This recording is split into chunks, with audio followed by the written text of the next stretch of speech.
Okay. Hello, class. I wasn't able to do my report the other day, and I'm gonna do it now because I have time. Let's see. My report was on food wastage. I actually work at a grocery outlet. It is a discount food store.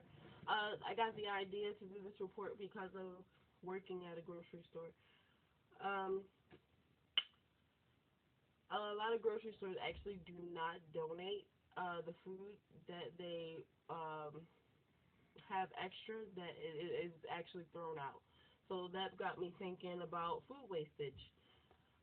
Did you know that every two portions that you consume a day, one portion of food is thrown out? So if you think of that on a larger scale, that's one third of the food that we consume globally is thrown out. Um, there are a few causes for food wastage that I have outlined. The first cause is food storage facilities. Poor food storage facilities attribute to the loss of food. Um,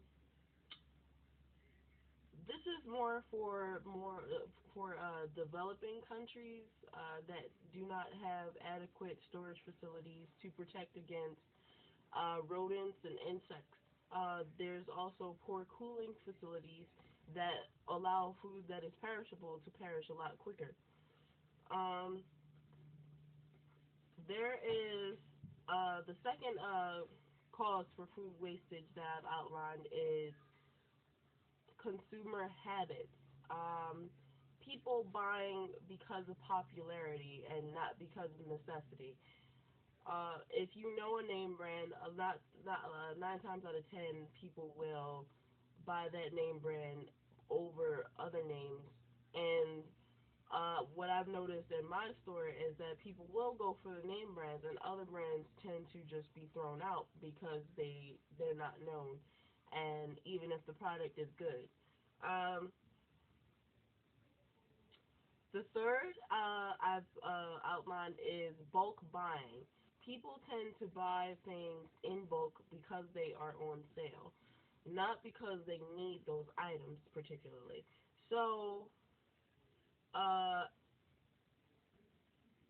for example, if you see that onions are 32 cents per pound and you buy 5 pounds of onions knowing that you cannot eat all of those onions, it is wasteful because those onions will go to waste. You'll throw them out eventually because they'll go bad faster than you can eat them. I've also outlined some solutions to, help people slightly, lighten their carbon footprint by, as far as food wastage. For the first one, food storage facilities, if we could develop more programs to help fund uh, do food storage in countries that are still developing, then that will help actually feed more people. Also, if we could come up with low cost storage options that are also efficient, we could also help lower the amount of food lost yearly. The second one that I outlined was consumer habits. Um, the solution for consumer habits is making people more aware of the items that they're buying. Just because an item has a name brand does not mean that that item is particularly good. So if we could create, um, maybe if we could simply make a YouTube channel. There are certain YouTube channels that do hauls and they test different products and let other people see how well they work compared to name brand products. And I think that is actually helping people um, become less wasteful when it comes to buying uh, products uh, from name brands. There's wasteful buying habits, buying in bulk. The simple solution is to buy what you need. Do not buy more than you need. Buying more often will actually help. And then the next the the next option we have is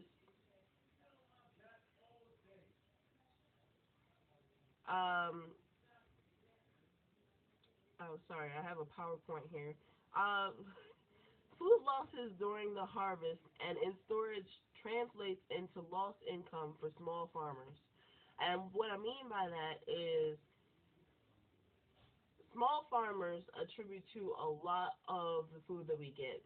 A lot of different restaurants. I know Chipotle. I know certain daycares. They buy their food straight from the farm because it's healthier. There's no GMO, and usually there's less pesticides.